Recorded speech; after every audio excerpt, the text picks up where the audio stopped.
Hi friends, welcome to legal X channel. So ఈరోజు మనకు కంపెనీలలో ఇంకో టాపిక్ షార్ట్ ఆన్సర్కి వచ్చింది అనమాట. ఇది మనకు కాల్స్ ఆన్ షేర్స్ అంటే ఒకటి టాపిక్. ఇది కాల్స్ ఆన్ షేర్స్ అంటే ఏంటంటే, ఇప్పుడు జనరల్గా ఏంటంటే మనం ఎవరి దగ్గరన్నా ఏదైనా కొన్నాం అనుకోండి, ఓకే, పార్ట్ పేమెంట్ కింద ఏదైనా ఒకటి తీసుకున్నాం అనుకోండి. సో మనం ఏంటంటే సర్టన్ అమౌంట్ కడతాము. తర్వాత ఏంటంటే ఇన్స్టాల్మెంట్లో ఇంకా 2-3 ఇన్స్టాల్మెంట్లో మనం మిగతా అమౌంట్ కడతామంటాం చెప్తాం. అప్పుడు మనం కట్టకపోతే ఏంటంటే మనకు కాల్ వస్తుంది కదా, మీ అమౌంట్ కట్టలేదు. అట్లనే ఎప్పుడైతే కంపెనీ షేర్స్ ఏదైతే ఇష్యూ చేస్తుందో వాళ్ళు ఏం చేస్తారంటే, కంపెనీ షేర్స్ ఇష్యూ చేసినప్పుడు మొత్తం అమౌంట్ ఒకటేసారి కట్టకుండా వాళ్ళు పార్ట్ పేమెంట్ లాగా తీసుకుంటారనమాట. ఒక 3 ఇన్స్టాల్మెంట్లో కట్టండి, లేకుంటే ఒక 5 ఇన్స్టాల్మెంట్లో కట్టండి అన్నట్లు రిలీజ్ చేస్తారనమాట. కంపెనీ యాక్సెప్ట్ చేస్తారనమాట. సో అప్పుడు ఏంటంటే మనం షేర్స్ ఇనీషియల్ పేమెంట్ కట్టేసి మనం తీసేసుకుంటాము. తర్వాత ఇన్ కేసు మనం కట్టకపోతే మాత్రం కంపెనీ అనేది ఏంటంటే కాల్ చేస్తుంది అనమాట. మీరు ఇట్లా పెండింగ్ అమౌంట్ ఉంది, మీరు కట్టాలి అన్నట్లు కాల్ చేస్తుంది అనమాట. అది కాల్స్ ఆన్ షేర్స్ అంటారు అనమాట. షేర్ తీసుకున్న వాళ్ళు పేమెంట్ కట్టకపోతే కాల్ చేస్తారు. దాన్నే కాల్స్ ఆన్ షేర్స్. ఇది సింపుల్ అనమాట. సింపుల్ మీనింగ్ మనకు ఇది వచ్చేసి మనకు సెక్షన్ 49 and 50 గురించి చెప్తుంది అనమాట. సో సెక్షన్ 49 ఏం చెప్తుందంటే, కాల్స్ అనేది ఏంటంటే ఇష్టం ఉన్నట్లు చేయొద్దు, ఒక యూనిఫామ్గా చేయాలంటని చెప్తుంది. సో ఇంకోటి ఏంటంటే సెక్షన్ 50 అనేది ఏంటంటే, మనం ఇన్ కేసు మనం ఏదైతే అమౌంట్ కట్టేది ఉందో అడ్వాన్స్గా ఇటు కట్టుకోవచ్చు అనమాట. ఓకే. సో ఈ కాల్స్ అనేది ఏంటంటే వాళ్ళు ఇష్టం ఉన్నట్లు చేయడానికి వీల్లేదు. ఎందుకంటే మనకు ఒక సర్టన్ టైం ఇచ్చినప్పుడు ఆ టైం ప్రకారమే వాళ్ళు కాల్ చేయాలి. అది యూనిఫామ్ బేస్డ్ అనమాట. ఇంకోటి ఏంటంటే, ఈ కాల్స్ అనేది ఏంటంటే వాళ్ళు బోర్డ్ ఆఫ్ డైరెక్టర్స్ వాళ్ళు డిస్కస్ చేసుకుని వీళ్ళందరికీ కాల్స్ అనేది చేస్తుంటారు. అది ఓకే. ఇంకోటి ఏంటంటే, మనకు ఇన్ కేసు ఈరోజు కాల్ చేస్తే ఈరోజే కట్టాలంటే లేదు, ప్రాపర్ నోటీస్ ఇట్ ఇవ్వాలన్నమాట. పలానా 15 డేస్లో మీరు కాల్స్ అమౌంట్ అనేది కట్టాలి అనేది మనకు నోటీస్ ఇట్ ఇవ్వాలన్నమాట. ఓకే.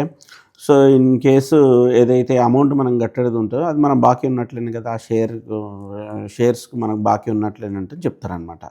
ఇంకోటి ఏంటంటే, ఇన్ కేసు మనము పేమెంట్ కరెక్ట్ టైంలో కట్టకపోతే ఆ షేర్ సీట్ క్యాన్సిల్ అయ్యే అవకాశం అయితే ఉంటుందన్నమాట. సో దీనికి ఏంటంటే మనకు ఫస్ట్ కాల్ అనేది ఇస్తారు. మనకు ఏదైతే వాళ్ళు వెయిట్ చేస్తారనమాట. ఒక 15 days వెయిట్ చేసేసి అమౌంట్ కట్టలేదంటే మనకి ఇంత టైం అంటని ఇస్తారు. ఫస్ట్ కాల్ లోపల చేయకపోతే ఇంకో సెకండ్ అండ్ ఫైనల్ కాల్ వస్తుంది అనమాట. ఆ ఫైనల్ కాల్ లేకపోతే వాళ్ళ కంపెనీ రూల్స్ అండ్ రెగ్యులేషన్స్ ప్రకారము వాళ్ళు ఇంట్రెస్ట్తోనన్నా తీసుకుంటారు, లేకుంటే షేర్స్ అన్నా క్యాన్సిల్ చేస్తారు. ఇది అనమాట మనకు సింపుల్ టర్మ్లో ఏంది, మనం షేర్స్ తీసుకున్నప్పుడు వాళ్ళు ఇన్స్టాల్మెంట్లో షేర్ తీసుకున్నప్పుడు మనము పేమెంట్ చేయకపోతే మాత్రం మనకు కాల్స్ అయితే వస్తాయి. అది షేర్స్ అని కాల్స్ అని షేర్ అంటారు ఇది. ఓకే. సో ఇన్ కేసు దీంట్లో ఇంకోటి ఏంటంటే, మనం అడ్వాన్స్ పేమెంట్ ఇటే చేయొచ్చు. సపోజ్ మనం ఒక 5 ఇన్స్టాల్మెంట్లో తీసుకున్నాం. 5 ఇన్స్టాల్మెంట్లో తీసుకున్నప్పుడు ఏంటంటే, లేదు మన దగ్గర అమౌంట్ ఉంటే మొత్తం టోటల్ 5 ఇన్స్టాల్మెంట్ ఒకటేసారి ఇటే పేమెంట్ చేయొచ్చు. అప్పుడు ఏమవుతుందంటే మొత్తం షేర్స్ మనకు వస్తాయి, కానీ దాంట్లో ఏంటంటే మనకు ఆల్రెడీ అగ్రిమెంట్ ప్రకారము 5 ఇన్స్టాల్మెంట్ తర్వాతనే మనకు ఆ మీటింగ్లు అవన్నీ అటెండ్ అయ్యే అధికారం అయితే ఉంటుంది అనమాట. ఈవెందో మనం అడ్వాన్స్గా పే చేసినా కూడా మనకేంటంటే మనకు యాక్చువల్ రైట్స్ వచ్చేసి ఆ అగ్రిమెంట్ ప్రకారమే ఉంటుంది. అదొకటి.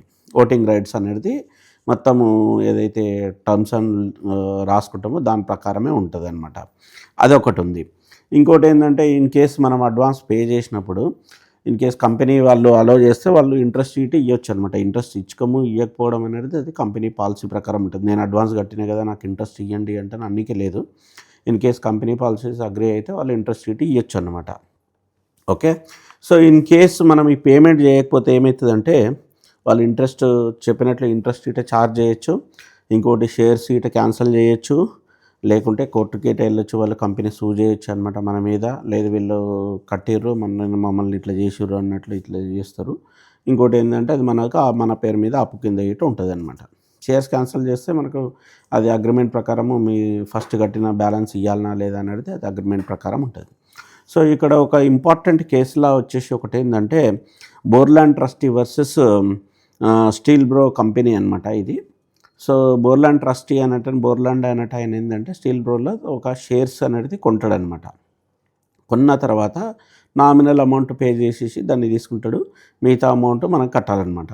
సో అప్పుడు ఏంటంటే ఈ బోర్లాండ్ అన్నట్టు ఆయన మధ్యలో చనిపోతాడు అనమాట. చనిపోయినప్పుడు వాళ్ళ ట్రస్టీ యొక్క నామినీస్ ఉంటారు కదా, వాళ్ళు ఏమంటారంటే ఆయన చనిపోయింది కాబట్టి మేమైతే పే చేసే అవసరం లేదు షేర్స్ అన్నట్లు వాళ్ళు చెప్తారనమాట. సో అప్పుడు ఏంటంటే ఈ కంపెనీ అనేది ఏంటంటే వాళ్ళు కేసు వేస్తారు. స్టిల్ బ్రోస్ అంటే ఆ కంపెనీ అనేది కేసు వేస్తారనమాట. కేసు వేసినప్పుడు ఇది లేదు కంపల్సరీ కట్టాలి అన్నప్పుడు అప్పుడు కోర్టు తీర్పు ఏమిస్తుందంటే ఇది యాజ్ పర్ అగ్రిమెంట్ ప్రకారము ఆయన చనిపోయినా కూడా ఆయన వారసులు ఆయన ట్రస్టీస్ కంపల్సరీ కట్టాలి అమౌంట్ అనేది ఈ shares and calls compulsory accept చేసి కంపల్సరీ కట్టాలనేది తీర్పు అనమాట. ఇది simple term. Shares and calls simple 5 మార్క్స్లో వస్తుంది మనకు. ఇది సింపుల్గా మనం రాసేయచ్చు. So thank you friends. మరిన్ని వీడియోలు మనం చేద్దాము సింపుల్ లాంగ్వేజ్లో అర్థం చేసుకునేకి, ఎందుకంటే మనం exam point of view contact చేస్తున్నాం మనం. అట్లనే మీకు ఏదైనా ఇంట్రెస్టింగ్ టాపిక్ ఉంటే చెప్పండి, మనం చేసే ప్రయత్నం అయితే చేద్దాము. So please subscribe our channel. If you want, I can create videos in English, okay, so that is fine, but my main target is I wanted to help people those who are not able to understand in English, okay. So ఇది అందరికీ English వచ్చిన వాళ్ళకి, English రాని వాళ్ళకి ఇది అందరికీ అర్థమవుతుంది కాబట్టి సింపుల్గా మనం తెలుగులో చెప్తే మనకి ఈజీగా ఉంటుంది. ఎందుకంటే ఇంగ్లీష్లో, హిందీలో ఆల్రెడీ చాలా ఛానల్స్ ఉన్నాయి. So I wanted to concentrate only for Telugu people. Thank you friends. Thank you. Bye.